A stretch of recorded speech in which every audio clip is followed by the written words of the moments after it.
Every now and again, I get a glimpse of things we could have been. So soft and sweet beneath those maple leaves that your mother would give to us to hang from the mantel, as if that stone hearth needed any decoration to begin with. Better yet, one so dead and forgotten as leaves from a tree in the frozen tundras of her homeland. Yet still I look past them, and I see the curled lips and glazed emeralds of that ivory face of yours, and your gentle caress as it slips something into my hand that cannot be written here, for it is something to be shared between only the closest of lovers, and still, I hold that thing tightly between 3 fingers, cradling it, as if it were just a newborn bird, without wings or the means to soar, or even a mother to tell it that it should do so. Soaring high over the streets that I would walk with you, my fingers tightly entwined with yours, keeping that secret thing tightly between our mutual grip, lest the demons and evil things of below wrest it free and tear apart this thing we worked so hard to achieve, this dependency on you and me to stay free of the temptation of lesser things and hold tightly to each other. As soon as we get home from work at 5 and tell each other about the sweet and sour things of our day, adding just enough detail to provoke the other to smile or laugh or frown if need be, then listening intently as you pour a cup of tea and tell me, from the much sweeter parts of your being, much sweeter than the tea that you drink, all the ways that I still make you love me, though still, even as I write this and gaze at that secret thing beside me, I do not feel that I deserve the love of such a lovely creature as you.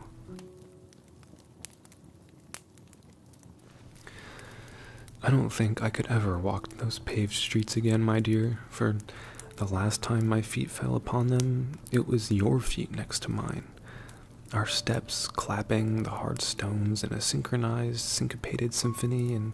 though you knew it not then,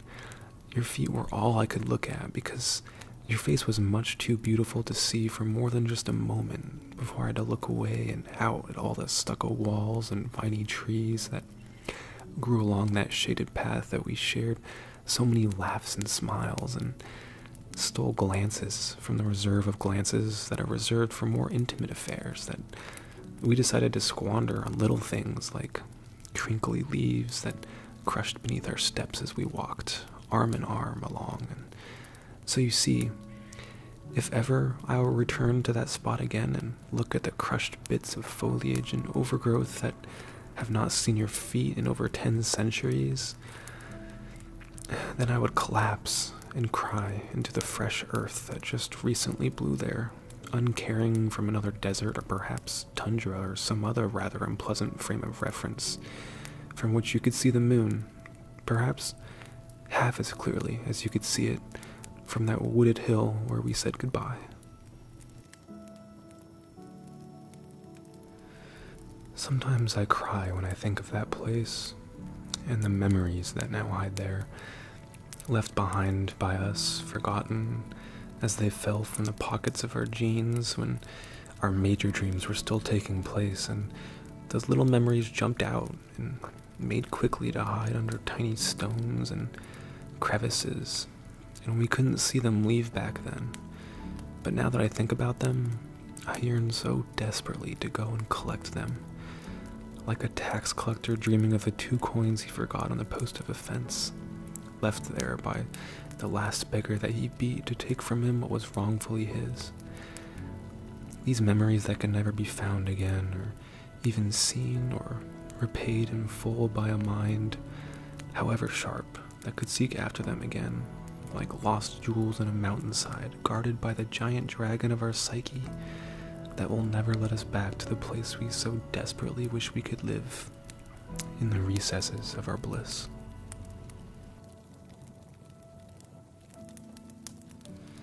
I hate that you control me, whether with the slightest of winks or barest of smirks, shooting rockets of unspent emotion toward the crash site in my heart where I inevitably will clean up the fallout of an explosion that will rip through the fibers of the adjacent organs and leave them shook and quivering, while you look on, unsure of what to make of the spectacle, for it cannot be very often that you see somebody explode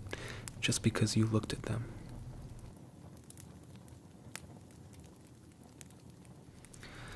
You will never know what it's like to look out at the ocean and see your ship sail away from you, bobbing atop heaving sighs of the deep that carry it farther out of reach. And on board that distant vessel is the love you didn't think you could ever lose, yet knew you could never have. And all your life, you've watched them from a distance. A love for them so terrible, even the westerlies turn around and obey that passionate vortex that can hardly be contained in that little glass jar you call a heart that you now hold in your palm, tears falling on it as the ship becomes smaller, and that terrible storm of love threatens to shatter the glass in an explosion that would rip through not only you, but also the sails of that ship so far out at sea, and sink the craft that is gently carrying the one you never dare risk, even if it means you must bury the jar far beneath the thing it was made from, and vow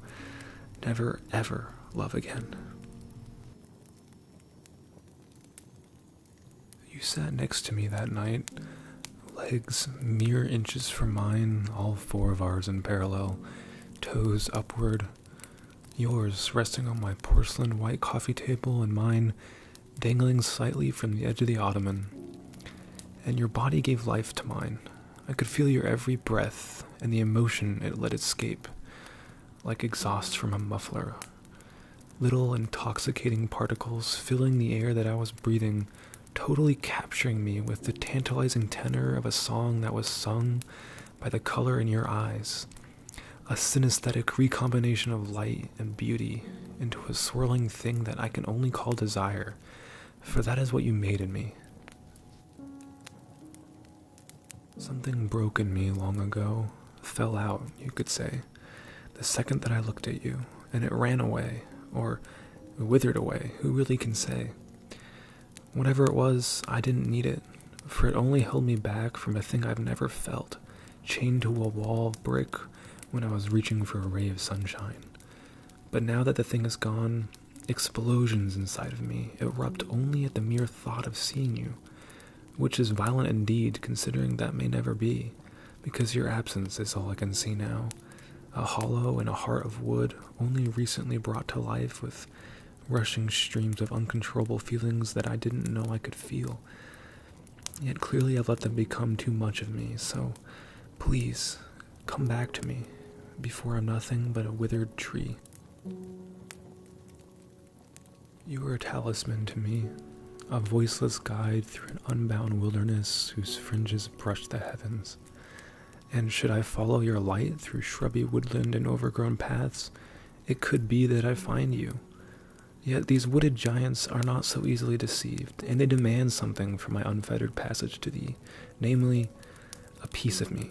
Yet more than just a piece, I believe, perhaps as much as all of me. And is that a risk I'm keen to let be? And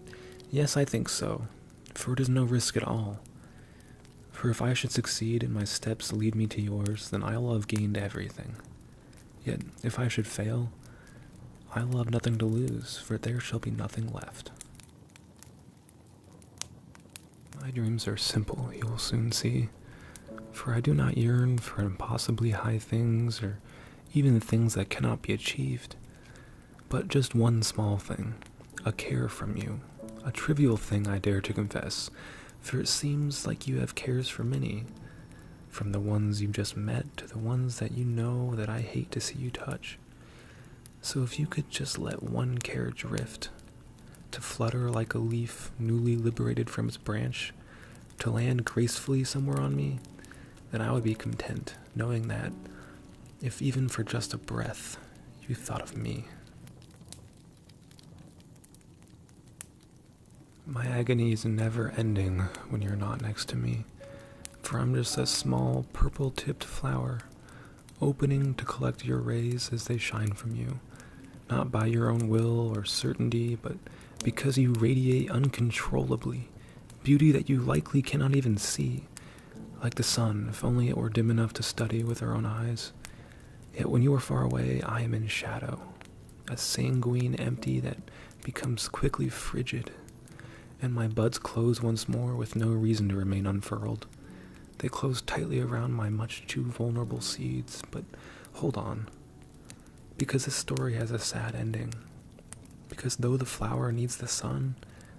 does not rely on the flower, and indeed does not even know that it exists.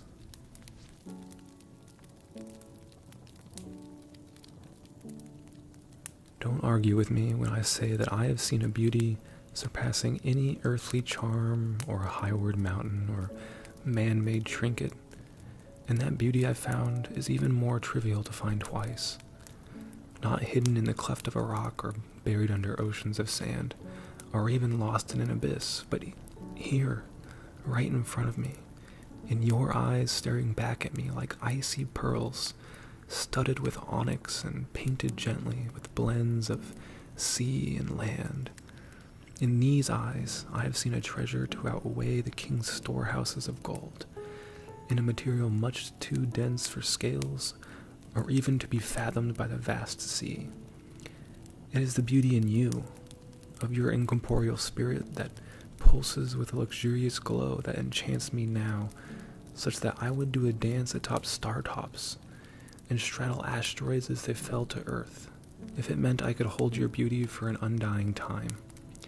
To be graced by such resounding beauty till the universe melts away, and our hearts are the last thing to separate, in an age beyond when beauty will not just be a thing we once saw, but things that are, and are tall like spires and vast like canopies and colored brilliantly with oak and ivory and reds of saffron and rose and unending as we could not be, but will spiral onward as a double helix, bound toward infinity.